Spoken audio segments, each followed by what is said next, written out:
All right, welcome back to Scientifically Jacked. Today we're going to talk a little bit more about some of the basic concepts around hypertrophy that a lot of people are talking about now. You know, frequency, exercise selection, what splits the best. And we're just going to kind of go over some of the data, some of the reasons why some things may or may not be true, but how true are they? To what extent is it actually worthwhile? So we'll just cover some of these details and then go over a little bit more. But I'm going to get some work done really quickly because I got a lot of new clients that I'm trying to catch up with and make sure that they're up to date and get everything set up because life is getting really busy. So catch you guys in a little bit. Okay, so I just got my pre-workout meal ready to eat. Got some work done. I wanted to talk to you guys a little bit though about training variables that I feel like get talked a lot about, but then nobody even understands where they come from or what they mean or what actually is going on in our body, so that allows for these processes to make sense, right? So everybody's always talking about frequencies, splits, exercise sequence. So why does all this matter, right?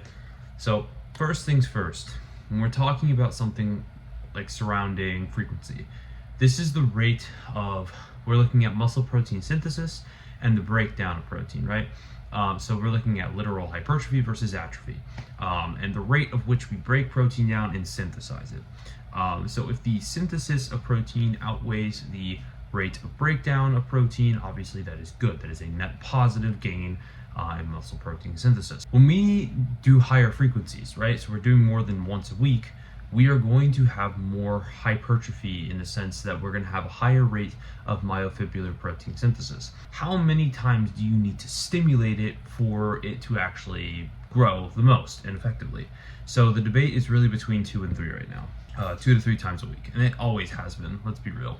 Full body, upper lower, all these splits that came out of that feel like they came out of nowhere, they've been here forever. When we're talking about these frequencies and why one might be better than the other, it really comes down to data that is non-significant from Chris Beardsley. That's kind of who is, I don't want to call him the grandfather because I'm sure other people have said this, but he's the one who's brought it back to life mostly. Paul Carter also has talked about it, but I know a lot of people aren't a big fan of him specifically just because they find him abrasive. But Chris Beardsley and Paul Carter both worked on their models for the stimulating reps.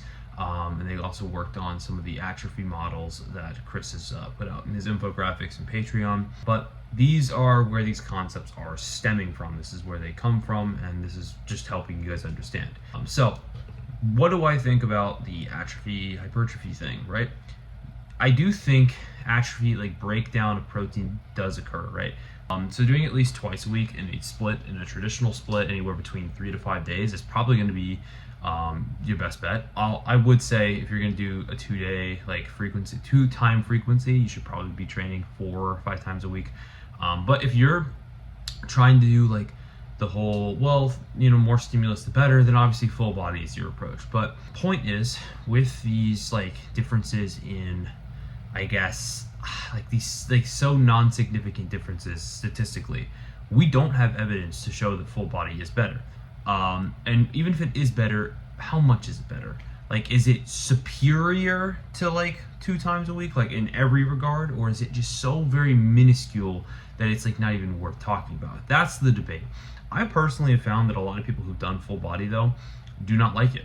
A lot of people do not like full body. It's a good split on paper, but it requires you to only train 3 times a week. And I'm a meathead. I like training 4, 5 times a week. So it doesn't work for me at all. Even if it is the most optimal, I won't do it. And I'm not saying that I won't ever suggest people doing it. If you have a very busy schedule and you want to maximize your growth, full body is great. But upper lower is where my heart lies because it allows me to kind of experiment with it. Sometimes I'll do 2 days on, 1 day off. Sometimes I'll follow it traditionally, do upper lower rest, upper lower rest. But I can kind of be very creative with it. That's kind of my stance with that. At the end of the day, it's not really something we can improve definitively yet. So I wouldn't worry too much about the whole which one is better. I would stick to a split that trains at least a muscle 2 to 3 times a week. And then training, I always recommend, the volume recommendations are anywhere between 4 to 8. If you are doing full body, you can probably get away with 3 sets, 3 to 6 sets. You do on the lower end, but with a upper lower or any other push pull leg upper lower split, whatever you do, with your 5-day split, I would train within 4 to 8 sets for each muscle each week. We talked a lot about frequency there and splits, but there's also things that people don't talk enough about, which is exercise selection. So a lot of people don't understand why like exercise selection, exercise sequence as well, why they're important, right? So when we're doing a movement, and especially if we're trying to maximize the growth of a certain muscle, we want to challenge that muscle as best as we can, right? So this is where biomechanics come in. This is where people get confused, because there's two things that we can look at with biomechanics. There's external moment arms and then there's internal moment arms. So internal moment arms are probably the more important thing to understand when like we're trying to train a muscle. External moment arms are extremely important when picking an exercise to train a muscle. So external moment arms will literally show us how the given exercise is going to challenge our muscle. And that is why like it's something it's honestly the easiest thing to understand out of like biomechanics. You simply draw a vertical line, which is called the line of force. It is just showing you how gravity affects the weight. And then from there, you draw a perpendicular line to the joint that is moving the weight, right? Very simple. Like I feel like almost everybody can get that. So like that is going to show us where a muscle is challenged the most. The longer the moment arm is, the harder, right? So if it is a longer distance, that means there's more torque required to move the joint. Now, internal moment arms is something we aren't really going to be able to visually see as well, because we're looking at the actual joint to muscle. So we're looking at like everything in between. So we're looking at like the tendon, and we're looking at the actual joint itself, and we're looking at how it responds to given lengths and given positions. So we have data on this, thankfully, that makes this a lot easier. So if we want to pick an exercise for like let's say the biceps. We know the biceps are going to have relatively good leverage between longer to mid lengths, and then as you know we continue to go through elbow flexion, their leverage gets worse. So how are we going to challenge them the best? We need to pick an exercise that challenges them the most at the bottom to mid position. If we don't do that, we're not training them the best way we can, and we might limit our growth. Now, how much will we limit our growth? It's kind of hard to say. Everybody genetically responds to training a lot differently than you'd think. Like some people can train their arms like terribly and get giant arms. Others can try to train perfectly and still not have the best arms. I would say like it's still worth noting and still worth like actually doing, because if, like I said, if you want to maximize growth, why would you do it the worst way possible? So understanding internal moment arms is important. Applying how we understand external moment arms to exercises is also important. But it's also something that's kind of common sense, right? Like you don't have to literally draw external moment arms for everything. You can literally feel the exercise and ask yourself, where is it harder, right? Is it harder at the bottom? Is it harder at the top? Is it harder at the middle? Like figure out where it's the hardest. That's the key. Figure out where it's the easiest as well. And that's how you're going to be able to tell like whether or not that exercise is going to be good for whatever muscle you're training. Because if you understand how a muscle responds, if you know a muscle is challenged more at a longer length or it's challenged more at a shorter length, you know that exercise is going to actually challenge the muscle the best way possible. So that is my spiel on internal, external moment arms, biomechanics, frequency. God, what else did we not cover? I feel like we covered everything. Splits. I mean, we didn't really cover splits, but I'm gonna be here's my quick caveat with like the whole split thing. If you are worried about your split and you're worried you're not going to get any gains, chill the fuck out. Okay, chill out. You can experiment with a shit ton of splits. I do recommend upper lower, full body, or some other kind of like basic split just to follow, because they are so much easier to program, easier to progress on. But you can do whatever the fuck you want. Literally, you can do whatever you want. It does not matter as long as you're training within 3 to 5 days a week and you're training with 2 to 3 times like a week frequency. You are perfectly fine. As long as you can recover. That's always what I say. As long as you can recover, it is a good split. Now, yes, you can maximize your split potentially by changing, but don't worry about that right now. We don't even have data to prove that like the full body is actually better or the upper lower is better. So I wouldn't worry about it too much. I just like upper lower because it's honestly really easy to structure. I can throw everything in and it's just convenient for me. So that is my whole spiel on everything involving splits, frequency, volume. Well, volume, I'm gonna be real. We'll talk about volume later in another video, because that's a whole other conversation, whole other like mechanistic conversation. So that is my little rant, but I'm going to eat my oatmeal before it gets cold, and we'll head to the gym. Okay, so got my pre-workout ready. Obviously, you already know it's TheXhemist, just because I am a creature of habit and I don't like changing things up too much. Also, I have to bend over because my camera is not tall enough, so we're gonna have a bad back by the time we're freaking 30 doing this. Also, my lip is finally almost healed. I was worried that it was infected, which I know, kind of disgusting, but like, I've never bit my lip so much. I don't know how to describe this. I bit my lip probably 5 times in a row and like ripped it to shreds. So yeah, it looks very fucking scary, disgusting. I can't show it. I'm probably gonna get demonetized, which, thank you, by the way. I just hit 1,000 subscribers on YouTube. That's pretty fucking cool. But yeah, now I'm gonna be able to make money off of this, I think. We'll find out. Maybe I'll probably get age restricted. It's whatever. All right, so we're about to go into the gym. I just wanted to quickly say this because this was like crazy to me. I recently just followed this kid, and he's been following me for a while, but holy shit. Like, I never really like hardcore looked at his genetics until some of my guys were talking about him in my training group. I want you to look at this kid. 17 years old. 17 years old, and he's 240 pounds lean. Now, obviously, that is going to draw all kinds of questions on whether or not he's natty. I don't care. I really don't, because unnatural, this is still crazy. Like, genuinely crazy. A 17-year-old with that much mass on him, if he actually is natural, add gear, it's over. He's going to Mr. Olympia. Like, I'm not saying he's going to win. Maybe there's a guy with better shape, but this kid has potential to literally become like a top-level competitor at the Olympia. Not even kidding. This is not like to get his ego up or anything. This is genuinely just the truth. So crazy as fuck. I am hardcore. I'm gonna say this right now. If I can get that guy as a client, I'd be happy. I really like him. He seems like a really genuine guy. And I really want to work with more bodybuilders. So this is directed to you, Ethan. If you want to work with me one-on-one, I will give you a discount. Oh, first thing we're going to be starting with today is going to be the rear delt fly. The reason I'm going to start with rear delts is because I am trying to prioritize my weak points. So right now, my rear delts are probably one of my biggest lagging parts. My shoulders in general are lagging, especially the front and the rear delts. Side delts aren't bad, but we definitely need to bring them up. So we're going to give them some priority in the beginning. So yeah, we'll do 2 sets here and move on. So let's get to it.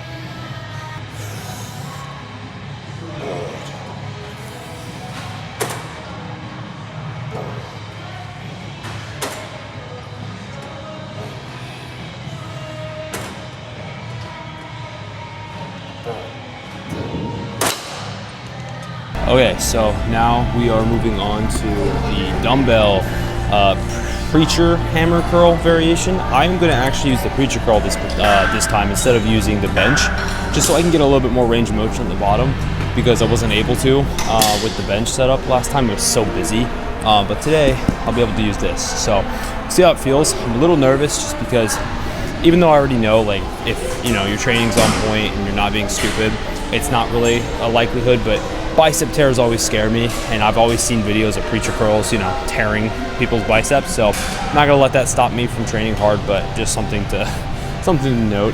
Try not to let my mind get in my head. That makes no sense. I'll try not to get in my head and just do it.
Okay, we moved back to the bench section. I didn't really talk on the incline Smith machine just because I was sharing it with somebody and I didn't want to, like, you know, film me yapping while he's waiting for me. So that was kind of, not gonna lie, it was a little bit of a mid-set. I think the fatigue from the shoulder press variation I tried last time, where it's like I was half repping it, I think that carried over weird. So definitely not doing that again. I'm going to be doing some dumbbell lateral raises here, and that'll be my shoulder movement for the day. So let's get to it.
Alright guys, so wrapping up the video, got my last, well, I guess second to last meal to eat. Obviously some time has passed, because, you know, it's like almost 7 o'clock now. So either ways, I wanted to leave you guys with some quick thoughts, because I was talking to a lot of people in my group and also some people online today, because I made a video, like the guy I was like the guy I was talking about earlier in the car before I went to the gym, with like the really elite genetics. I think a lot of people get really caught up in the whole comparison, you know, just like comparing yourself to somebody else who has completely different genetics than you. And as much as I do understand it to a point when you're competitive and you want to be good at bodybuilding, there literally isn't a point, because it doesn't matter how good that person looks, it's not going to help you become better, right? Like if you're like, damn, I wish I had his lats. Well, look at how your genetics are, right? Are your lats actually small? Maybe, right? But are they also potentially not like small, and maybe they just don't have the same shape? And it's like, you can't change that. You can do everything in your power to make yourself look as good as you can look, but at the end of the day, bodybuilding is a game of genetics. And people forget that. Like, as much as I know a lot of people think my physique is good, objectively, I'm just a little above average. That's where I am. I'm a little bit above average. I have decent genetics, but I don't have great genetics, and I don't have elite genetics for sure.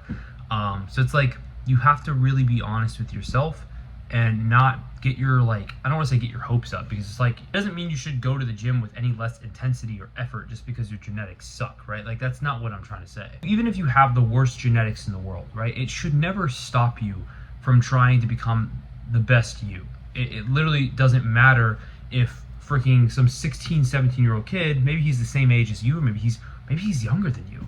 It's like, it doesn't matter if that kid is bigger than you. It doesn't matter if somebody else is better than you objectively. At the end of the day, you can only be as good as you determine, right? Like, if you want to improve yourself, you can do it, right? You just have to actually put the effort in and work hard. And yes, everyone has bad genetics for something, but you have to work around that. Find a way to make that weakness no longer like noticeable, right? If you have a big waist, try to build your lats up so it doesn't look as noticeable, right? If you have small clavicles, build your shoulders up, build your lats up. Like, there are things you can do to work around it. Now, yes, you're never going to look exactly like your favorite influencer or like Mr. Olympia, but you can still look fucking good, better than 99% of the population, right? And even then, I still wouldn't honestly care. Like, personally, I don't care if I look better than somebody else. I think as long as I can look better than what I used to look like, and I'm always trying to beat myself, pause, like, that's all that really matters to me. So don't get all caught up in trying to compare yourself to some other person. I know it's really easy to, but I promise you, it's not worth it. But either ways, I do appreciate you guys for watching this video. For those of you that, you know, got all the way to the end of this video, I do appreciate it. We hit that 1,000 subscriber mark, so it's really cool to actually see the growth of this channel, because it was so stagnant for a while. But it's really because I had no reach. I had nobody cared about my content, nobody wanted to watch me, and that's how it works, right? But it's just been nice to actually see the YouTube really grow, and now it can be something that I actually enjoy. And like, because originally, like, I did enjoy it, but it was like, it felt like the reward of like how the amount of effort that I put into it, what I got back from it was like nothing. But now I feel like I'm actually getting something from YouTube, so this is really cool to see. So if you like this video, make sure to like and subscribe. Follow for more. Obviously, if you don't follow me on my other social medias, it's all linked in the description. So everything's nice and organized for you. You can also check out my girlfriend's pre-workout company. It's the pre-workout I use every single day, and use code RIPPER, saves 10%. And then, yeah, that's realistically all there is to this video. So until next time, I'll see you guys. So peace.